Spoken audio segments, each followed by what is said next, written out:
만군의 여호와여. 이게 만군이라는 것은 하나님이 군대에 이 힘을 가지고 계신 분이라고 이야기하고 있습니다. 우리에게 진정한 힘이 어디서 왔을까? 지금 이 시편 84편의 힘의 원천에 대해서 이야기를 하고 있어요.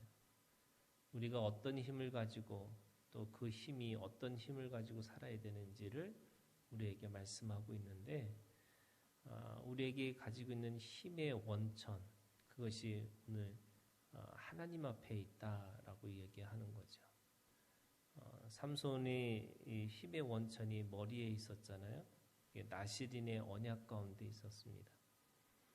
그래서 독주를 마시지 말고, 그리고 머리를 자르지 말고, 그리고 시체를 만지지 말라라고 하는 게 이 나실인의 언약이었어요. 그래서 그 나실인의 언약을 통해서 삼손은 힘을 얻고 그 힘의 원천을 가지고 살았던 거잖아요. 근데 오늘 84편에서 우리의 힘의 원천이 어디냐? 만군의 하나님, 만군의 여호와, 하나님 앞에 우리의 힘의 원천이 있다는 거죠. 그러면 우리가 그 힘의 원천인 그 하나님을 앞에서 어떻게 해야 되느냐? 그거에 대해서 이야기하고 있습니다. 첫 번째, 1절부터 4절까지는요. 우리가 만군의 하나님이 우리의 힘의 원천이기 때문에 사랑해야 된다는 거죠. 하나님을 사랑하고 있어야지 내가 그 힘의 원천인, 근원인 그분과 함께 영원히 살 수 있다라고 얘기하고 있습니다. 그래서 1절에 주의 장막이 어찌 그리 사랑스러운지요. 주님의 거하시는 그 공간이, 그 공간에 대한 사랑이 있습니다. 내가 하나님이 거하시는 곳이기 때문에 그 주의 장막을 사랑스러워하고 있습니다.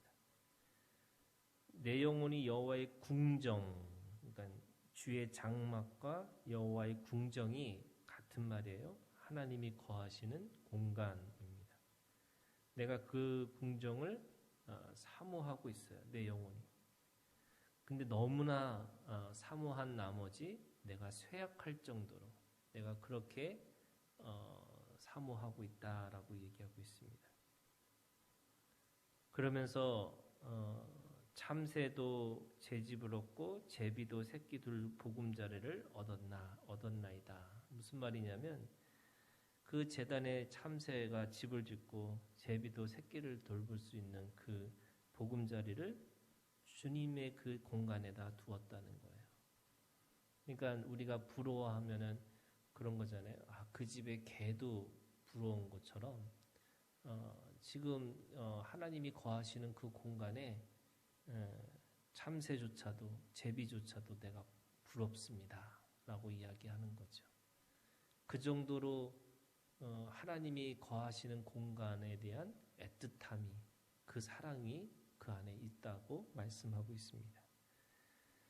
그러면서 4절, 주의 집에 사는 자들은, 주의 집에 사는 자들, 만군의 하나님, 우리가 모든 힘의 근원이신 그 하나님의 집에 거하는 자들, 그래서 그 힘을 얻고 오늘도 내가 살아낼 수 있기 때문에 그 주의 집에 사는 자들이 복이 있습니다 라고 오늘 고백하고 있는 겁니다.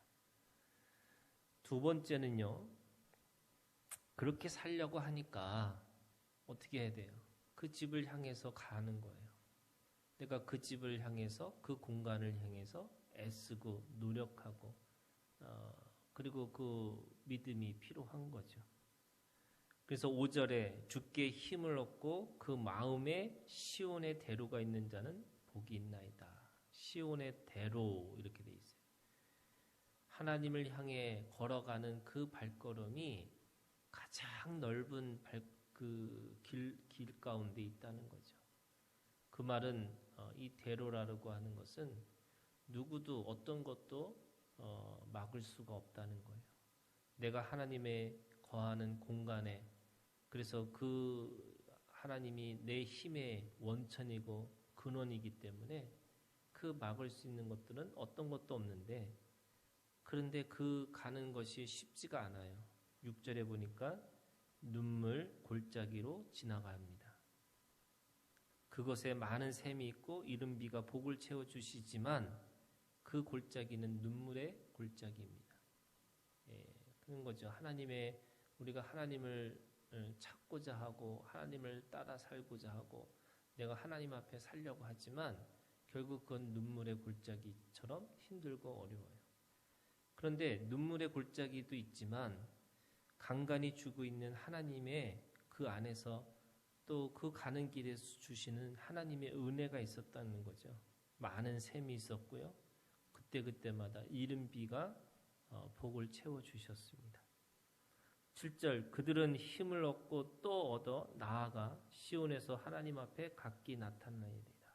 힘을 얻고 또 얻어서 끊임없이 그 하나님의 거하는 공간까지 내가 가겠습니다 라고 고백하고 있어요. 그래서 만군의 하나님 여호와여 내 기도를 들으소서. 야곱의 하나님이여 귀를 기울이소서.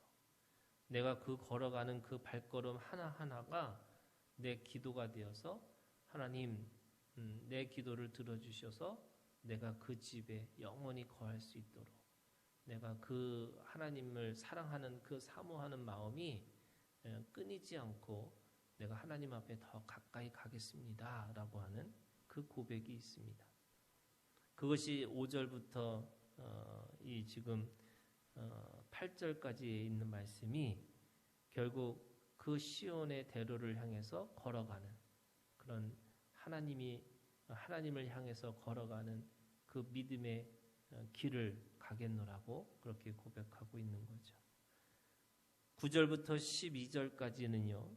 그렇기 때문에 그 걸어가는 그 발걸음 하나하나 속에서 내가 또 주시는 하나님의 은혜를 또 경험합니다. 그래서 9절에 우리 방패이신 하나님이여 주께서 기름 부으신 자의 얼굴을 살펴보옵소서. 이 기름 부으신 자의 얼굴이라는 게 그 하나님의 은혜로 그 덮여진 얼굴입니다. 우리가 기름 부은 자라는 게 그리스도 메시아잖아요. 그러니까 하나님 앞에 하나님을 향해서 걸어가는 자의 하나님이 주시는 은혜가 뭐냐면 내가 그리스도 예수님을 따라서 살아갈 수 있는 삶이 되는 거죠. 10절에 주의 궁정에서 한 날이 다른 곳에서 첫날보다 나은즉 악인의 장막에 사는 것보다 내 하나님의 성전 문지기로 있는 것이 좋사오니. 내가 애쓰고 노력해서 하나님의 집에 거하는데 그게 하루가 돼도요. 그게 기쁜 거예요. 다른 곳에 첫날이 있는 것보다 훨씬 더 기쁜 겁니다. 내가 가서 또 가다가 너무 지쳐서 도저히 갈 수 없는 것이 문지기, 그 문 앞에서 머무를 수밖에 없었는데 그 문지기라도 너무 좋은 거예요. 우리가 가지고 있는 신앙의 힘이라는 게 뭐냐면 하나님을 더 가까이 하나하나 더 가까이 가서 내가 하나님과 함께 더불어 살아내는 거잖아요. 근데 그것이 하루가 될지언정 그것이 그냥 정말 집에 들어가지 못해서 그냥 문지기라도 있을지라도 그 속에서 있는 것이 내가 너무나 기쁘고 너무나 좋습니다. 그래서 11절 여호와 하나님은 해요 방패이시라. 여호와께서 은혜와 영화를 주시며 정직하게 행하는 자에게 좋은 것을 아끼지 않을 것입니다. 하루가 있다 할지라도 하나님이 주신 그 은혜와 영화가요. 그리고 하나님께서 좋은 것을 주시는 그 아낌없이 주는 것이 그 다른 곳에 첫날 있는 것보다 훨씬 기쁘고 좋은 거예요. 그냥 문 앞에 서 있는 것만 해도 너무 좋은 겁니다. 그 정도로 하나님 앞에 하나님의 이 거하는 그 시간, 이 시간에 이게 많고 적음이 아니고요. 또 이 편하게 있는 것과 없는 것과 그 차이도 아니라는 거죠. 그래서 12절 만군의 여호와여 주께 의지하는 자는 복이 있나이다. 의지 이게 1절에 만군의 여호와여 주의 장막이 어찌 그리 사랑스러운지요. 그래서 사랑함으로 내가 그거를 향해서 하나하나 갔는데 그 사랑이 뭘로 변해야 되냐면 의지로 변하는 거예요. 의지. 근데 의지가 뭐예요? 믿음입니다.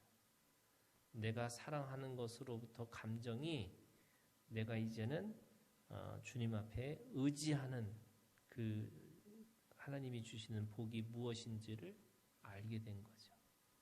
그래서 사랑이 믿음이 되는 거고 그 사랑이 소망이 되는 거고요.